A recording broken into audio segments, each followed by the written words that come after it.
Ini kurang lebih gambaran tentang istri dan anaknya. Kemudian sekarang kita masuk ke seperti biasa manaqibnya, kelebihan sahabat. Dan ini selalu menjadi inti bahasan sebenarnya. Kita ambil pelajaran dari kehidupan beliau. Yang pertama adalah beliau telah mendapat gelar mati syahid dari Nabi SAW, dan ini di buku antum ada ini. Kalau yang pegang bukunya ini ada. Mendapatkan gelar syahid, dan itu ada di halaman 403 kalau yang pegang bukunya. Dan ini sama dengan hadis yang pernah kita sebutkan di pertemuan yang lalu dari Abu Bakar, Umar, Utsman, Ali, sudah sering kita sebutkan hadis ini. Dan juga hadis ini di dalamnya Talha, juga nanti kita bahas bulan depan Zubair.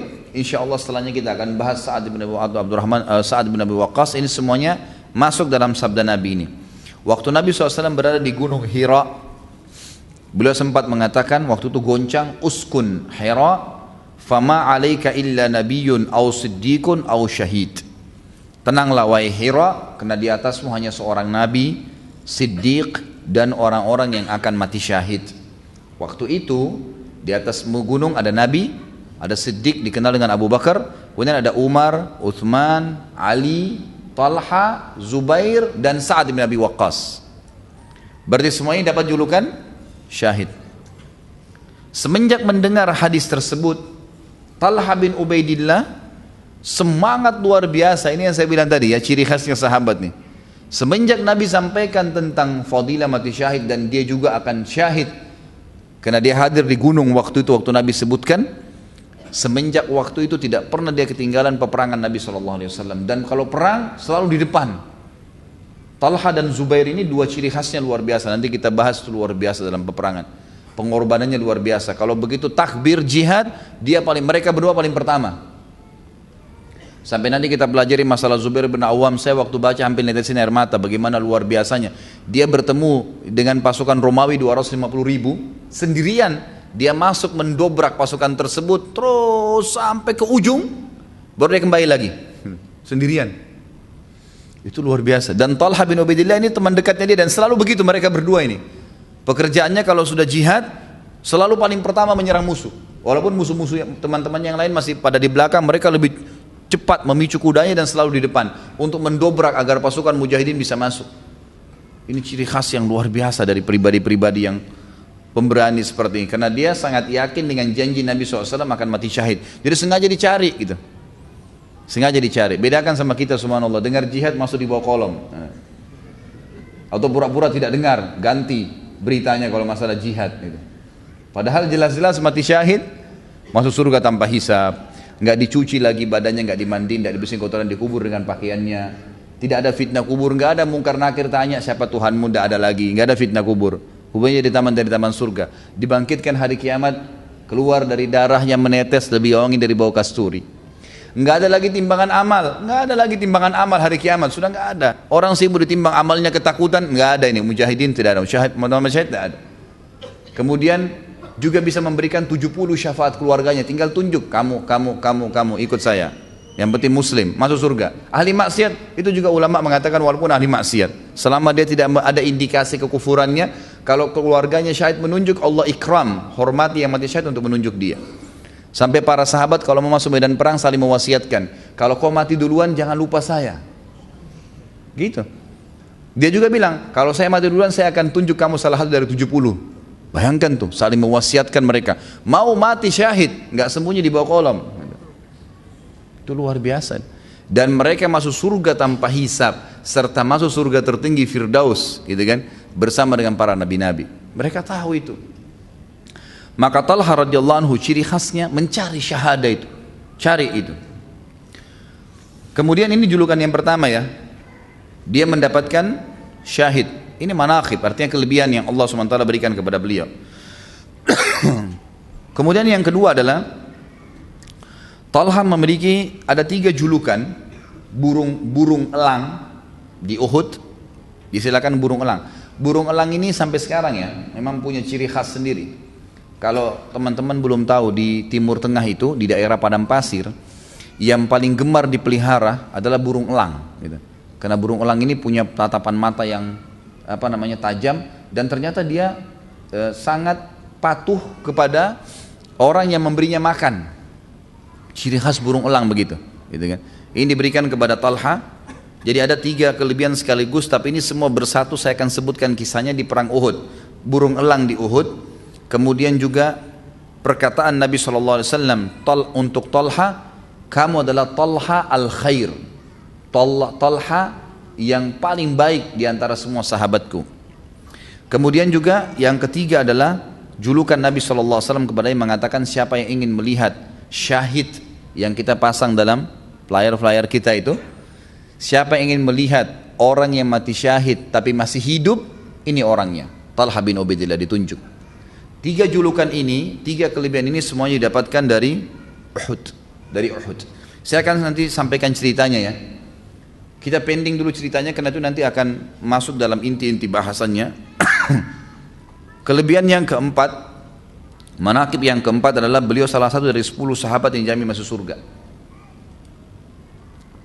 Dan ini sudah kita tahu hadisnya dari Abu Bakar, Umar, Utsman, Ali. Sudah saya sampaikan hadisnya yang masyhur pada saat Nabi SAW menunjuk Abu Bakar di surga, Umar di surga, Utsman di surga, Ali di surga, Talha. Memang Talha ini datang setelah Ali penyebutannya. Talha bin Ubaidillah di surga, kemudian Zubair bin Awam di surga, Abdurrahman bin Auf di surga, Sa'ad bin Wahab di surga, Sa'ad bin Abi Waqqas di surga, dan juga Zaid bin Sa'ad bin Zaid juga di surga. Sa'id bin Zaid, maaf, di surga. Jadi itu memang kelebihan beliau yang kelima. Kemudian kelebihan beliau yang keenam adalah 10 orang yang pertama masuk Islam, awal-awal masuk Islam. Kemudian kelebihan yang keenam, kelima, keenam, ketujuh berarti ya. Dia salah satu dari 6 orang yang ditunjuk oleh Umar, dikenal dengan ahli syura. Ingat waktu kisah Umar ya, waktu Umar ditusuk oleh Abu Lu'lu', kemudian beliau takut mati, tidak ada khalifah penggantinya, maka beliau mengumpulkan 6 orang yang tersisa masih hidup dari yang dijamin masuk surga oleh Nabi SAW. Talha bin Ubaidillah, Zubair bin Awam, Sa'ad bin Abi Waqqas, Abdurrahman bin Auf, dan Sa'id bin Zaid. Jadi ini dikumpulkan oleh Umar bin Khattab dan dimasukkan dalam ahli syura yang harusnya ditunjuk menjadi kandidat khalifah pada saat itu. Kemudian yang kedelapan adalah beliau termasuk ahli Badar. Termasuk ahli Badar. Tentu ahli Badar artinya hadir di perang Badar ya. Kita sudah, kalau teman-teman ikutin di ceramah saya tentang sirah, Badar ini adalah peperangan pertama Nabi SAW yang besar. Walaupun Badar ada 3, ada Badar awal, ada Badar tengah, dan ada Badar akhir. Badar awal itu adalah peperangan kecil di sekitar Badar, ya, lokasi pada saat ingin disergap pasukan Quraisy, kafilah Quraisy. Kemudian ada Badar besar yang peperangan masyhur 314 lawan 1000 orang. Kemudian ada Badar terakhir. Badar terakhir ini nanti akan ada bahasa, itu ada bahasan di sirah sebenarnya ya. Nanti akan insya Allah di-upload juga tentang Nabi SAW sempat ditantang oleh Quraisy, oleh Abu Sufyan untuk bertemu lagi di Badar. Lalu Nabi SAW mendapati janji, tapi orang-orang Quraisy ketakutan pada saat itu, dan Nabi SAW membawa 3.000 pasukan sahabat, sementara Abu Sufyan mengumpulkan 5.000 pasukan. Tapi orang-orang Quraisy akhirnya tidak berani datang karena mengetahui Nabi SAW sudah menunggu mereka di Badar, dikenal dengan Badar terakhir.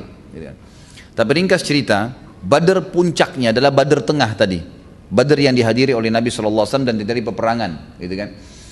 Allah Subhanahu Wa Taala menyebutkan khusus untuk ahli Badar yang hadir di Badar ini dalam Al-Quran. A'udzubillahi minasyaitonir rajim. I'malu ma syi'tum qad ghafarallahu lakum. Berbuatlah semau kalian, Allah sudah ampuni dosa-dosa kalian.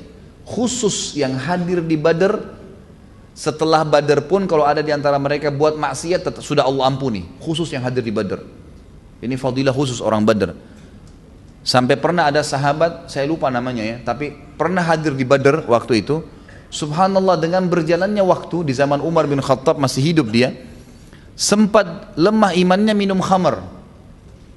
Pada saat dia mabuk, orang-orang di sekitar wilayah yang dia mabuk di wilayah Irak berkata kepada Umar, ya Amir Mu'minin, si fulan mabuk nih. Kata Umar, lepaskan, jangan dicambuk, karena dia adalah ahli Badr. Jadi seperti itu kurang lebih gambaran tentang ahli Badr ini. Nah, ada 6 orang sahabat, teman-teman sekalian, yang tidak sempat hadir di kancah peperangan Badr, tapi Nabi SAW hitung mereka masuk di ahli Badr. Di antaranya Talha bin Ubaidillah. Talha ini tidak sempat hadir di perang Badr karena waktu itu Nabi SAW mengutus dia untuk memata-matai kekuatan Quraisy, gitu kan? Dia pergi ke titik-titik tertentu ke arah negeri Syam untuk memata-matai pasukan Quraisy sehingga terjadi peperangan Badr dan dia tidak sempat hadir. Jadi bukan dia tidak mau. Ada 6 orang sahabat Nabi ya, yang pada saat itu ada 5 orang berjalan, 4 orang, 5 dengan Talha memata-matai yang diutus oleh Nabi SAW tadi. Mereka adalah Talha bin Ubaidillah tentunya yang kita sedang bahas. Kemudian Abu Lubabah termasuk yang diutus oleh Nabi SAW menjadi mata-mata bersama Talha. Asim bin Adi juga sama, sahabat Nabi yang mulia diutus untuk jadi mata-mata. Harith ibn Hatib ya, ini juga termasuk sahabat Nabi. Kemudian Harith bin Zimmah, ini sebenarnya ada riwayat mengatakan Harith bin Shimmah ya. Kemudian Khalwat bin Jubair. Ini 5 orang sahabat yang memang tersebutkan nama mereka termasuk di ahli Badr. Bahkan waktu Nabi SAW pulang dari Badr, Nabi SAW memberikan kepada mereka ghanimah Badr karena dianggap mereka hadir pada saat itu walaupun tidak ikut perang karena mereka ada udurnya, lagi diutus oleh Nabi SAW. Talha bin Ubaidillah, Abu Lubabah, Asim bin Adi, Harith bin Hatib, Harith bin Shimmah, atau tadi saya katakan Simmah bisa, atau Khalwat bin Jubair. Kemudian yang keenam adalah Uthman bin Affan. Uthman bin Affan sudah kita jelaskan kisahnya kenapa tidak hadir di Badr pada pertemuan kita yang lalu. Karena istrinya Ummu Kalthum sedang sakit keras, gitu kan? Sakit keras. Kemudian Ruqayyah sakit keras. Lalu Nabi SAW menyuruh menemani istrinya, gitu kan? Lalu Nabi SAW memberikan, atau karena perintah Nabi dia jalankan, maka Nabi memberikan dia kehadiran, dianggap hadir di Badr pada saat itu. Tapi inti bahasan adalah Talha termasuk dari ahli Badr. Ini kurang lebih kelebihan-kelebihan yang dimiliki oleh sudah berapa poin nih? Ya. Tadi kita sebutkan ada syahid, nomor 1 julukan syahid. Kemudian ada 3 poin yang belum saya jelaskan, akan saya jelaskan nanti. Burung elang di Uhud, kemudian Talha al-Khair yang dikatakan Nabi SAW adalah dia sahabatku, Talha yang paling baik. Kemudian ada syahid yang berjalan di muka bumi. Ini sudah 4. Kemudian yang kelima 10 sahabatnya yang masuk surga. Yang keenam 10 orang yang awal masuk Islam. Yang ketujuh 1 dari 6 orang ahli syurahnya Umar. Yang kedelapan dia ahli Badr. Yang kesembilan dia terkenal dengan dermawannya ya. Kemudian saleh dan gagah, dan ini nanti termasuk yang akan saya jelaskan. Jadi pertemuan kita ke depan ini yang tersisa waktunya adalah menjelaskan 4 kelebihan beliau tadi. 3 di Uhud dan 1 berhubungan dengan ya kedermawanan beliau. Kita masuk ke masalah 3 julukan yang didapatkan. Burung elang di Badr, di Uhud, kemudian syahid yang jalan di muka bumi, serta ya Talha al-Khair, orang yang terbaik yang dipuji oleh Nabi SAW. Ceritanya adalah di perang Uhud sebagaimana kita sudah tahu, masyhur pada saat itu Nabi SAW membawa 700 pasukan, sebenarnya 1000. Waktu Nabi SAW iklankan perang Uhud itu di hari Jumat, beliau tertidur siang. Setelah sholat Jumat beliau beristirahat sejenak. Kemudian beliau SAW mimpi. Beliau mimpi melihat pedang beliau bengkok, kemudian ada sapi yang disembeli, serta yang ketiga beliau melihat beliau masuk ke sebuah benteng yang kokoh. Lalu terdengarlah pada saat itu berita, Nabi SAW tentunya sebelum mimpi sudah dengar berita kalau orang-orang Quraisy sudah keluar dengan 3.000 pasukan dari Mekah. Dan mereka sudah mendekati Madinah. Sudah hampir sampai di perbatasan Madinah. Jadi sudah sangat dekat gitu. Dan perlu teman-teman tahu, lokasi Uhud itu berada pas di, sekarang ini kota Madinah. Sebenarnya dia masuk kota Madinah ya, Uhud itu. Tapi di zaman Nabi SAW berada di luar pintu gerbang utama kota Madinah. Jadi kurang lebih kalau dari Masjid Nabawi sekitar 3 km dari Masjid Nabawi ke Uhud itu. Tentu lokasi Uhud masyhur sekali di Madinah, dan tentu teman-teman juga tidak asing kalau yang umroh atau haji biasanya memang turunnya pasti ke sana. Uhud adalah sebuah gunung yang masyhur. Kata Nabi SAW, Uhudun nuhibbu wa yuhibbuna. Uhud adalah gunung yang kami cintai dan juga mencintai kami. Juga dalam hadis yang lain, Uhudun jabal min jibalil jannah. Uhud adalah salah satu dari gunung-gunung surga, kata Nabi SAW. Jadi memang orang yang melihat Uhud itu biasanya senang melihatnya, merasa nyaman, ada ketentraman jiwa. Sebagaimana Nabi SAW mengatakan, dan juga dia termasuk gunung-gunung surga. Ringkas cerita adalah, Nabi SAW mimpi pada saat itu lalu bermusyawarah dengan para sahabat. Kira-kira bagaimana jalan keluarnya nih? Ada masalah seperti ini. Maka berkatalah pada saat itu para sahabat, ya Rasulullah, kalau kita nggak keluar, ada dua kemungkinan, keluar melawan mereka atau kita bertahan di kota Madinah. Lalu kata